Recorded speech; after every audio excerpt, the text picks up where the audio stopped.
Ms. Lundy, everybody may be seated, and I apologize for interrupting you in the middle of closing. I'm terribly. The behavior from Mr. Bloom, I am not going to have in terms of his gestures, his noise, and everything, particularly behind Ms. Lundy's back.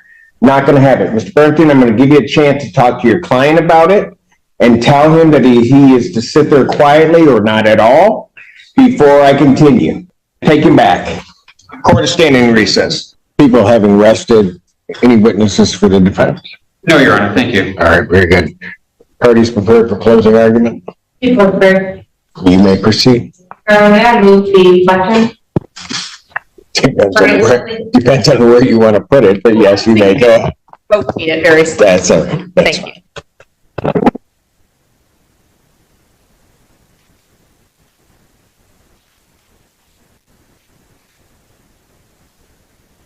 When we started this morning, I let everyone know what I expected the evidence would show. Started talking about that Rocky Isley was a nurse working in the jail, and on that date, the defendant was incarcerated in the jail. Talked about how we were going to hear from different witnesses about the defendant reporting to experience a medical emergency. We heard from 3 different witnesses. First, from Officer Naveen, talked about how that was his assignment that day. The defendant had been upset that day. He talked about how he was upset even earlier in the day. He understood that the defendant was upset about something that had happened before Officer Naveen had even gotten there that day. We heard that he cannot ignore anyone's request for a medical emergency. Because Officer Naveen, Officer Tweedale, and Nurse Rocky Isley have a responsibility to make sure that the people in the jail are safe. That's their job. The corrections officers are there to make sure that the folks who are in the jail are okay. They don't make the decisions about who goes there. They don't make the decisions about who leaves. Their responsibility is safety. Officer Naveen is talking about how he checks every 15 minutes, make sure the people that are in his cell block are okay. He talks about how he makes sure Mr. Bloom is okay. Nurse Rocky tells you about how it's his responsibility when someone says they're experiencing a medical emergency. He doesn't care how old they are. He doesn't think something's more or less likely based on their age. He doesn't think something's more or less likely based on who they are. He is there to make sure they are okay. Officer Tweedale is the one who speaks to the defendant and says to him and gets him to calm down enough to be medically evaluated. Why? Because it's his job. That's his job. He's got to find a way to communicate with each person to help them. Nurse Rocky, I'm sure everyone has experienced a nurse who made you feel safe, who made you feel cared for and listened to. And Officer Tweedale, when this is going to go down and he knows that Mr. Bloom has been upset, and he knows that Mr. Bloom has been agitated. He told you how he levels his hand above the food slot door just in case. Why would you do that? Just in case. Safety. But the only person out of these 4 men who didn't care about the safety of another person was the defendant. You're going to get jury instructions in a few minutes that display for you and educate you that the law does not allow sympathy nor prejudice to influence when you are making this decision. You should not be prejudiced against the defendant because he was incarcerated. Nor should you be sympathetic to him because he was incarcerated. The law requires an examination of the facts. And the facts are simple. The facts are the defendant was in the jail in Washtenaw County The facts are that the defendant said he was having a medical emergency. The facts are that earlier in that day, he'd been very upset he was not allowed to get out of his cell. The facts are that he was a level 1 security. The facts are that he had to be medically evaluated through his food slot. And the facts are that when he was being medically evaluated, he yanked his arm back in that food slot, and that slammed Rocky Isley into his wall, into his door, rather. Now, I can't tell you what defense argument there might be, but I will tell you that you've seen a video, not my favorite angle. You've seen medical records, and you've got a copy of Rocky Isley's own statement that he made on May 31, the day after this happened in the night, about what happened. Everyone has a right to be safe at work.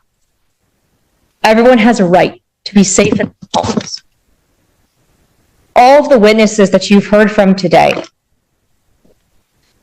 helped to keep the defendant safe at his home. His home he didn't choose. He didn't choose to be in the jail, but that's where he was. Each of those men told you how they made a choice to keep him safe, despite his behavior, despite his... Stop for a moment. I'm sorry. I apologize. Mr. Take the jury, please. So sorry, Your Honor. No, it's not you. It's not you. Take the jury, please.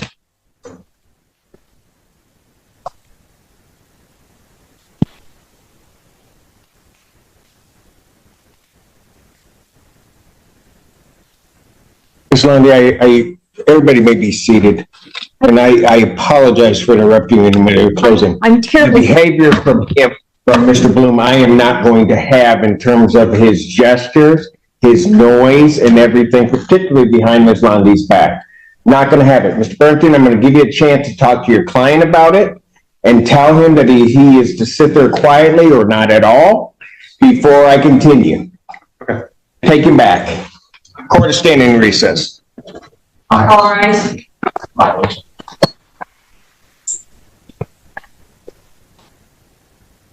Teenage District Court of County, Washington, State of Michigan, now I'd like to discuss the opportunity. You may be seated. And if we can bring Mr. Bloom up, please. Court recalls the case of People versus Jeffrey Bloom. That's Your Honor, people. Good afternoon, Mayor. Sam Bernstein with on behalf of Mr. Bloom. And as I've apprised counsel, during the course of the trial, Mr. Bloom, I don't know, and I'm going to assume that at least for these purposes that you weren't doing it intentionally. There have been comments which I could hear all the way up here, and I'm sure the jury could hear it during the course of these proceedings. That then, when Ms. Lundy got up to give her closing argument, there were additional comments. I didn't do anything about that, but the moment the gyrations with your hands occurred behind her back, I stopped the proceeding. I'm not going to tolerate any of that. I will stop it again if that's what we have to do, but I'm going to admonish you and warn you at this time that the court is not going to allow that type of conduct to occur. With that admonition, Mr. Bernstein. I was going to say there were some times where Jeff was speaking with me during the trial. Oh, I understand that, but there were other points at which there were just extraneous comments. So I was letting those go, but I'm not going to have that and have counsel interrupted during the course of their closing arguments. With that admonition, are the parties ready for the jury? Your Honor, I also understand there's been information given to the jury that... Correct. Yes, for the purposes of the record, I did inform counsel. So at no, that the jury did not take that in any way to be applicable either to Mr. Bloom or to the people, because I had stopped Ms. Lundy in the middle of her closing argument, and I had indicated that they are not to take any delay or interruption by the court They are not to attribute it to either party. They are to attribute it to the court of its own doing, so that the jury understands that and does not hold that against the people or against the defendant. Thank you, Your Honor. I am ready to proceed. Is the defense ready? I am ready, Your Honor. All right, let's bring the jury.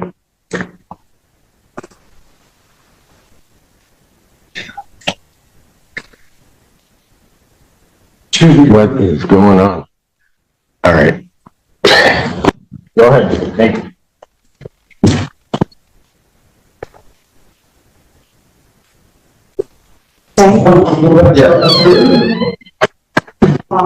There's no hot mic.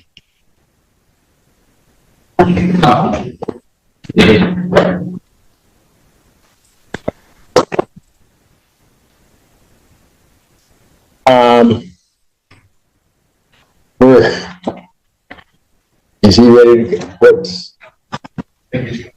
Pardon? I don't think he wants.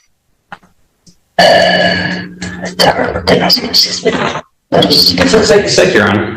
No. No. Did you want to go back there and try to talk with him? Because in the record should reflect, if it doesn't already, that after the court's admonishment to defendant and asking whether or not the people in defense were ready, that the defendant on his own accord decided that he would leave the courtroom. I've been informed by transport that it appears that he does not wish to come back out. I really should try to speak with him, Your Honor. I mean, Yes, you should. it's a significant right to be at your own, like in the Constitution or something. One which one can, I believe, voluntarily forfeit. That's fair too.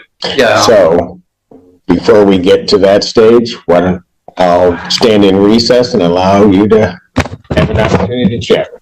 All right, thank you. Yeah, Alan's trying to put the jury out, so. All right. Okay, back on the record. Court does recall the case of the people of the state of Michigan versus Jeffrey Blum. Counsel, state your appearances. After allowing for the people. Sam Bernstein for Mr. Bloom, Your Honor. All right, Mr. Bloom is not present. If I say anything incorrectly, please, counsel, correct me. Just prior to our last recess, and we were trying to continue with the trial, after the people had begun their closing argument, I stopped the proceedings, gave an admonishment, had the jury removed, gave an admonishment to the defendant regarding comments that he was making, as well as gestures in terms of his hands, because of the positioning of the podium behind the prosecutor's back. Gave him that admonishment, then told him that I would not tolerate any of that behavior. At that point, I did not hear anything, or at least nothing that was audible or understandable from the court in terms of the defendant saying anything. The defendant got up and he removed himself from the courtroom. Transport took him back. I took a recess in order to allow Mr. Bernstein to speak with his client. I was then informed during the course of that from transport that Mr. Bloom did not wish to return to the courtroom. And so that's kind of where we were left. The question that arose as to whether or not this court, given the defendant's behavior, whether or not this court could continue with the trial, even though we just had closings and the verdict to go. Out of an abundance of caution, after speaking with counsel, in the court, looking up for some guidance in this regard, the court did find me, I think it's Rule 43, I didn't bring my copy out of the federal rules, which specifically address the issue where a defendant removes himself from a trial in the middle of the proceedings or doesn't elect to participate.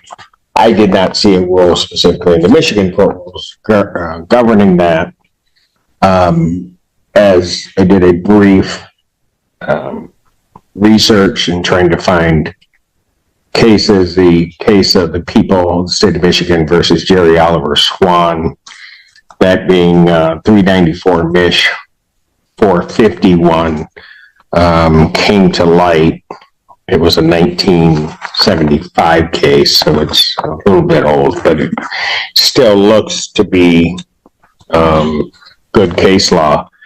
I gave that to council, asked them to take a look, see if we could, between all of us, make a determination as to what would be the best way to proceed.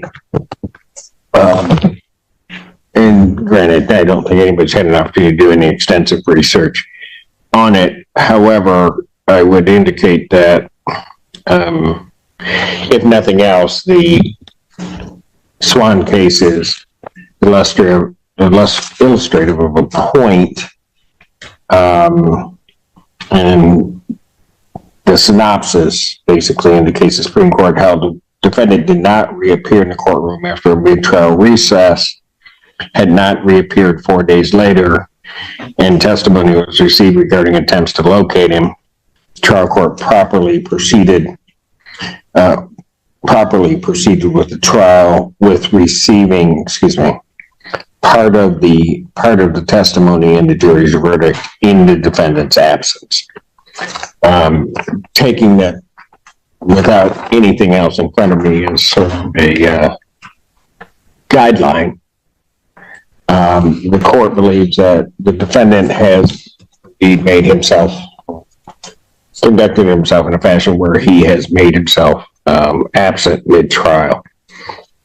It seems to me that what the Swan case seems to point to is that an opportunity be given where this defendant being in custody, we don't have to locate him, but at least an opportunity to be given to the defendant to come back and voluntarily participate in his trial.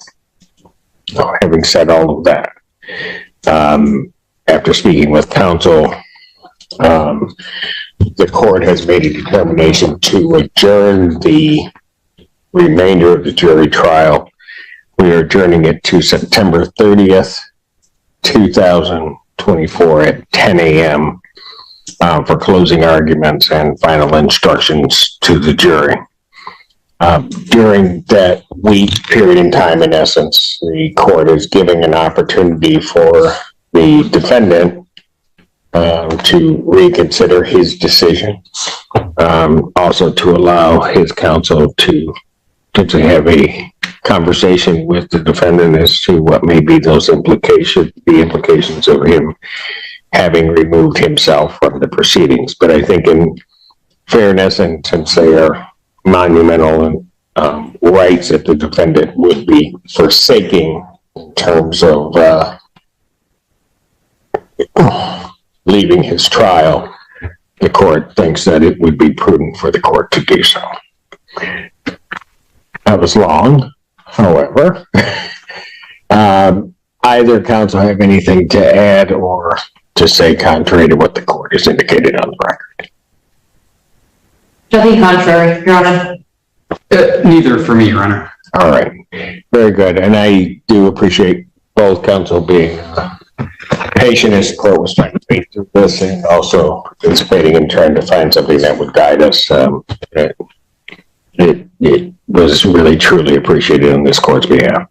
So this matter is adjourned to September 30th, 2024, 10 a.m. for continuation of the jury trial. Thank you. Thank you. I should, don't go off yet. I should also know one other thing. The people had requested that I give to the jury an instruction to not talk to anybody, same instruction that I had given them during the opening statement, but just to reiterate that to them. And the initial thought was to bring them back out, give them that instruction, and then have them go. And I think it was correctly pointed out that Mr. Bloom not being present here may send some signal to the jury.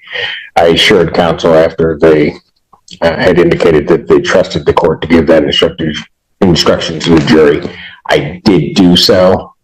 They each acknowledged that they understood that instruction before leaving, so. Thank you, Mark. That's accurate. People wanted to be sure that they really understand that those, not talking to people and all those risks do continue during this experiment. I appreciate that. Thank you. Yeah. Thank you, folks. This case is a powerful example of how courtroom behavior can directly impact legal outcomes. What started as a structured trial quickly unraveled due to repeated disruptions, and ultimately, the defendant's decision to remove himself from the proceedings. The judge was left balancing fairness with legal procedure, ensuring the defendant's rights were respected, while also keeping the trial on track. By adjourning the case, the court gave the defendant one final opportunity to reconsider and return, highlighting just how serious the consequences of his actions are. At the end of the day, this situation raises bigger questions about accountability, strategy, and emotional control in high-stakes environments, like a courtroom.